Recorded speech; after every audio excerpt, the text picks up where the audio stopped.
Hello everyone. In this video we're going to be solving a differential equation from Jee Advanced 2016. We have a function whose derivative is equal to 2 minus the function itself divided by x. So we have this equation. F prime is the first derivative of f of x. So this looks like a differential equation, doesn't it? And we're going to be solving for f of x. There are no initial conditions given as far as I know. I hope I didn't miss that part. So we're just going to find a general expression which might involve some constants. Anyways, let's get started. So here's what we're going to do.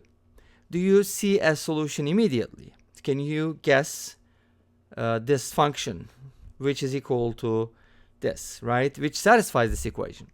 I don't think so. It's not very clear from this equation, but let's go ahead and make a common denominator, cross multiply. So simplify this a little bit to make it more noticeable. Hopefully a pattern will emerge. So we're going to go ahead and multiply to 2 by x and divide by x. So it's going to be 2x over x, and then subtract the other numerator and divide by x. So in other words, we made a common denominator, and now we have this expression. It's still not very good, right? We have f prime on one side and f on the other side. Let's see what happens if we cross multiply. Obviously, for these kinds of questions, these problems are arranged in a special way so that when you manipulate them, something special comes out. So it shouldn't be a surprise. It's not a coincidence. It's been arranged that way. Okay, so multiply both sides by x. You're going to get x times f prime equals 2x minus f of x. Now, sometimes differential equations are separable, which means when you have the derivative of f, you can write it as dy over dx, and then you can put the dy on one side with the y variables or y expressions, and you can put the dx on the other side with the x expressions. But in this case, that's not possible because this is not separable. Even if you just replace f prime with dy over dx, and you can actually try it. And this is going to be y, by the way. And you can kind of multiply both sides by dx to get x dy equals 2x minus y multiplied by dx. Or you can write it as dy over dx equals 2x minus y over x. Or you can write it as 2 minus y over x. Doesn't matter. However you write it, you probably notice that these variables are not separable. Okay. So, but here's what we can do. We can go ahead and pay attention to what's on the left-hand side. It is x, which could be considered a function of x, multiplied by the derivative of another function. What does that tell you? A function times the derivative of another function. Well, if that reminds you the product rule, then you're in good shape. And don't worry if you couldn't recognize it. That's perfectly fine.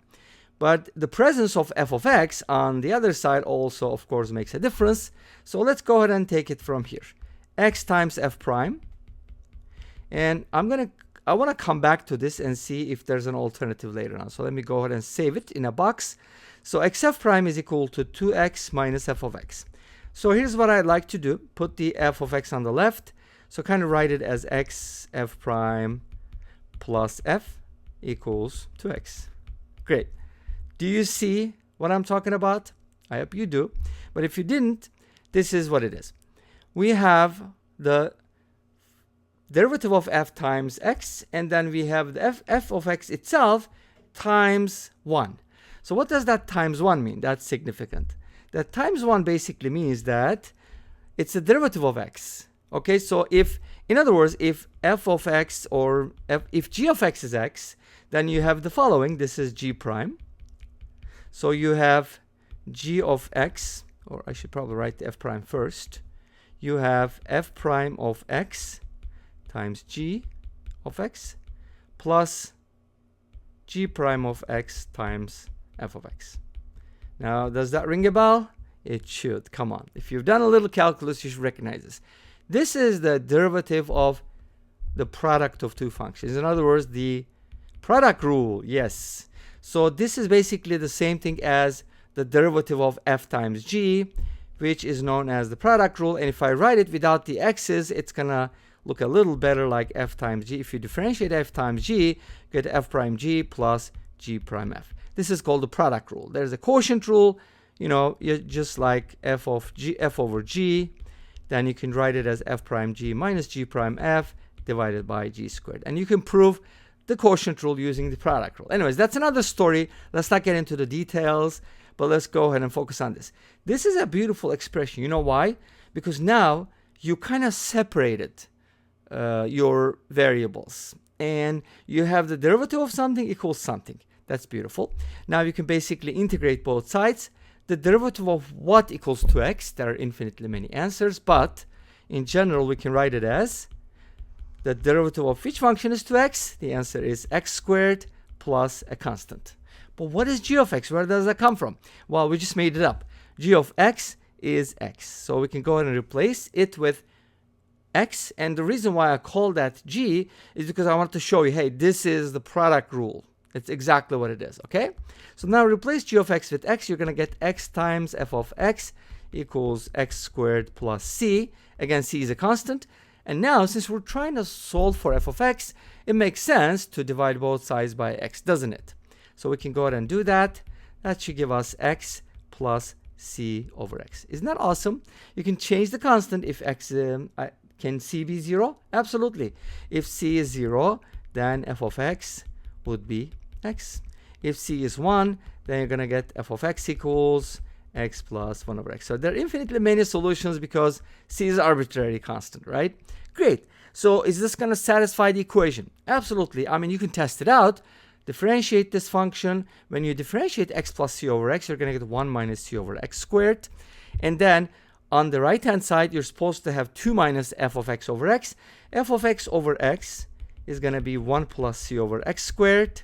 And then if you go ahead and subtract this from 2, you're going to get this. And that's going to equal 1 minus c over x squared, which is the same as this one. So the equality is maintained, so our solution works. Great, awesome. So that is the solution. But let's go back to this a little bit and take a look. Could we solve this problem at this point where I got something like y over x? Well, for situations like these, a lot of times, a solution can be obtained by replacing y over x with something. So let's go ahead and try that a little bit just for fun. So I can go ahead and replace y over x with u. And of course, this means y equals ux. And then you differentiate both sides. With respect to x, u is a function of x. So it's going to be like u prime. And we use the product rule here plus the derivative of x, which is 1 times the first function. So we used the product rule. And now we need to replace y prime with this. And let's write y prime as x u prime plus u. And let's go ahead and plug it in here, because that's what y prime is. So we get x u prime plus u equals 2 minus u. From here we get x u prime equals 2 minus 2u. And if it's your birthday, happy birthday to you. And then you can do du over dx. And yes, this is a separable equation. But guess what?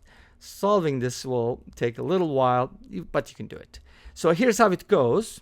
From this point on, you're going to go ahead and separate the variables. And to separate them, you can basically write this as du over 2 minus 2u equals dx over x. And then when you do the ln's, you're going to get the ln of something else when you integrate, and you'll hopefully get the exact same answer.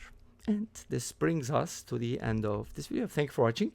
I hope you enjoyed it. Please let me know. Don't forget to comment, like, and subscribe. I'll see you next time with another video. Until then, be safe, take care, and bye-bye.